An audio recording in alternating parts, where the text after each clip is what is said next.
I'm Adora Mofor, and welcome to Living a Creative Life, where we meet creatives from all walks of life who inspire us with their passion and self-expression.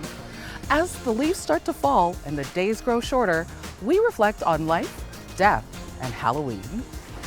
Today, we reach for the stars with Chase Cardinal. I have a lot of goals, a lot of dreams, and it's just something like I just love it so much. Explore aging with Andrea Juarez. Anyone is invited to join and listen. Go behind the mask with Christine Cook. Yeah, I think masks are unsettling to a lot of people. It sort of puts you in this liminal space between reality and imagination. And Enter the Darkness with Alex Soup. And I wanted to scare people, keep you at the edge of your seat type stuff, right? This and more on Living a Creative Life.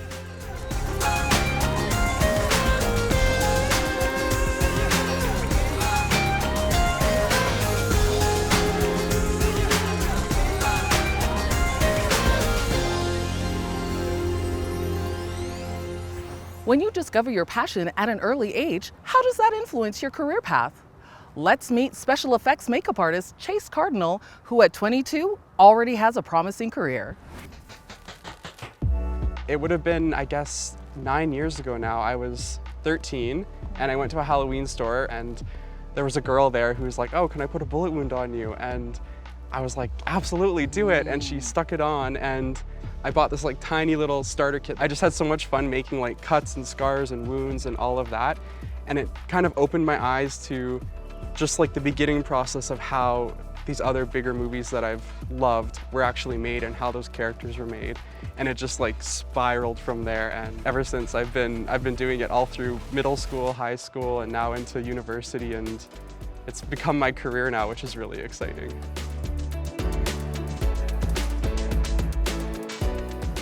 So Chase, you started young. I can imagine how much growth you have made in the past 9 years. How did you get into I'm gonna do this as my job? Around high school is when I started realizing it was a real career that people were doing, and that was kind of the avenue into the film industry. If I wanted to do effects work, that was a real job that I could do. And ever since then, I've just practiced. I've tried to increase my skill set. I've always wanted to set myself up so that I can enter this as a career and do well with it, because I have a lot of goals, a lot of dreams, and it's just something I just love it so much. Are you taking this in university? I'm at U of C for International Indigenous Studies and a minor in political science. And so all throughout the last school year, I was on the set of these big films and these big TV shows while also doing university. And I'm still doing that right now at the same time, trying to both maintain my makeup career and also finish my education, because I do believe that's important. It's another thing that I'm very interested and passionate about, especially with Indigenous representation. That's a really big thing to me because my family's Cree from the Saddle Lake Cree Nation, and it's really important that representation is done properly, and also not even just representation in front of the screen, but behind the screen as well, and having proper and fair depictions and compensation and giving people a voice to tell stories. And that's something that I want to make sure that even though I'm on the effects side, that I can have a role in making sure that continues to grow and get better in the future. My first big break, I would say, would probably have been Prey last summer. That was the first feature film I'd worked on, but that was definitely a massive opportunity that totally, I feel kickstarted my career in even just this past year. It's been crazy. I think the most important thing I found with every job that I've done, even since then, is just the ability to listen and to observe is, I think, one of the most important things you can do as a makeup artist and just as a person on a film set. Because there's always going to be people who know more than you do, and there's also going to be people that don't know what you know, and it's good to be able to just keep an open mind and just kind of grow from it. I'm really appreciative to all the other makeup artists and creatives who were willing to give me an opportunity and a chance to actually put my skills to the test, because without that, I don't think this entire year wouldn't have been the same as it was. So, and that's a very quick and dirty application of a bullet hole prosthetic.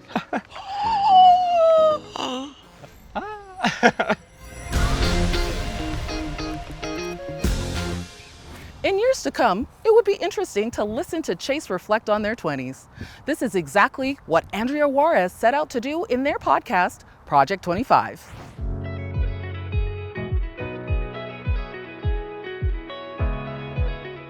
So Project 25 is a publication and a podcast. So I asked people about their experiences when they were 25 and basically what they've learned throughout their journey and what advice they have for current 20-somethings. And so, what prompted you to want to talk to people about being a quarter of a century? Well, I basically experienced the quarter of a century crisis. In the fall last year, I found myself unhappy and I wondered like the other adults in my life, like did they ever feel this like uncertainty or like self-doubt? So I was like, you know what, I'm gonna ask people what they did when they were 25. And to my surprise, also like people in my life felt this way as well. So I was like, well, you know what, like I'm not alone and I think that we need to like figure some things out. So I hope that it happens with this podcast as well and that it helps other people who feel the same way I do. So, you started out in journalism and writing. Because I have a background in journalism, I love meeting new people and just like hearing their stories. And I love hearing people's stories from like different backgrounds, like different ages, like all stages of life and from all the places. Just like that diversity. Like, yes, I would say that the target audience is like 25-year-olds, early 20s, like people who are going through what I've going through. But honestly, yeah, people who like listening to stories, like they are invited and welcome to listen to the podcast. What has 25 been like for you? It's been a roller coaster, but overall I feel like this project, I think it has really helped me throughout being 25. It's very reassuring to hear other people's experiences and like them saying like it's normal, you know, like everyone experiences that, and like, you know, like, and that people feel this like when they're 25 or when they're like 40 and 50, like it never stops. All the interviews like have helped me out. Like I absorb things that resonate with me and I apply them in my life. This project has made my 25 like way better. With Halloween fast approaching, it's easy to think of a mask as simply part of a costume. But mask maker Christine Cook tells us why masks are so much more. Hey, thanks for coming to see me, you guys. It's almost Halloween. Better be ready.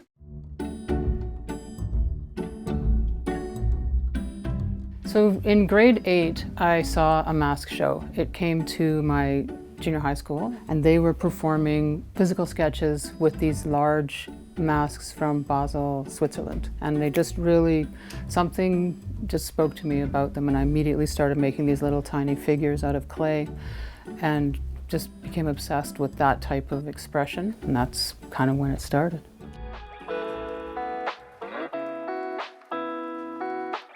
A mask can be made so many different ways, like just from like a bag over your head to something very complex, like some of these masks here where I sculpted this in clay and then I cast it in plaster and then you kind of make a mold. So it's really kind of like envisioning what kind of thing you're trying to make, what kind of character you're trying to invoke, and then putting together the materials.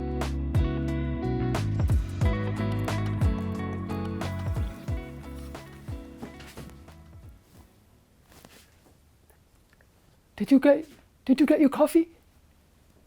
I was wondering if you had any coffee. No? Okay, I'll go get some. When you're talking about character masks or things like that, and you're going from Halloween, where it's really you're kind of taking on a character for a night, they allow us to kind of become someone else for a moment. And that's a definite thing that all humans do in their kind of storytelling, whether they're just kind of changing their body and becoming someone in the story, or they're actually putting on an outfit and becoming a different character. It's quite creepy, actually. It's like, how does it that this certain form of physical features make someone think, oh, a person like that would, you know, walk a certain way? Like there is something inherent about body language and our interpretation of body language that masks really tap into that. I don't know why, they're weird. Masks are very weird that way, where they have this kind of magic power to transform our perception of people.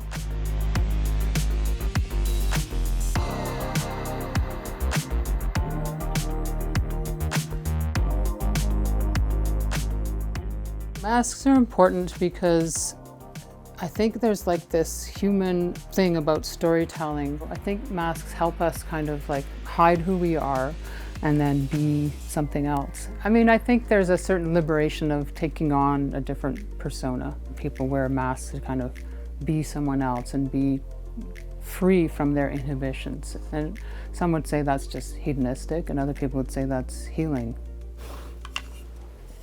Anyways, I don't know. Could go on forever.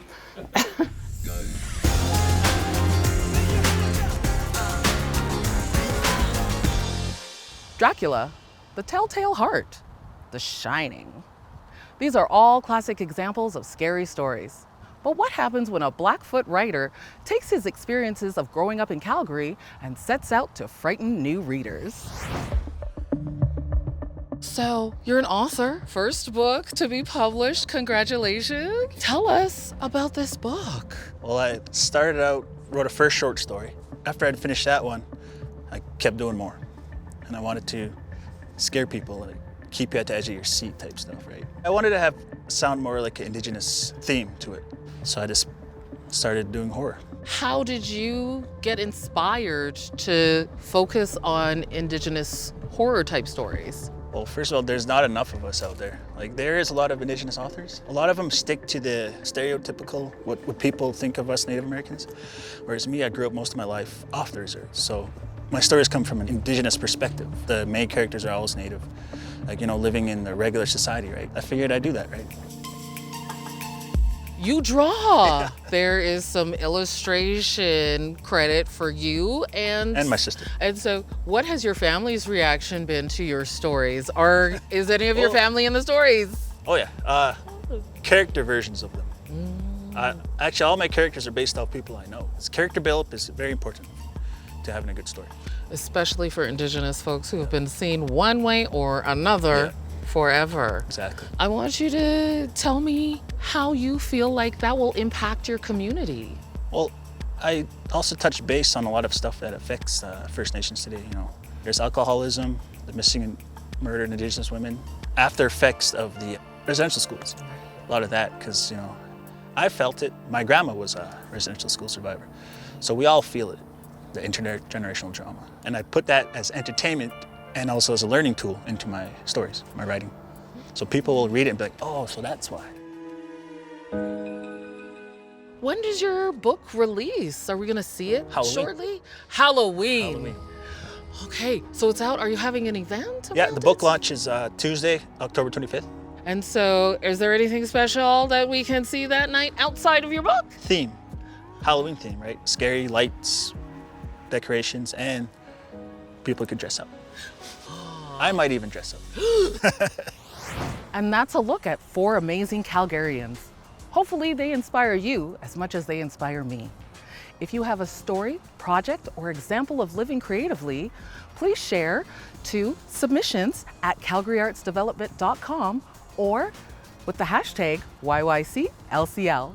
See you next time on Living a Creative Life.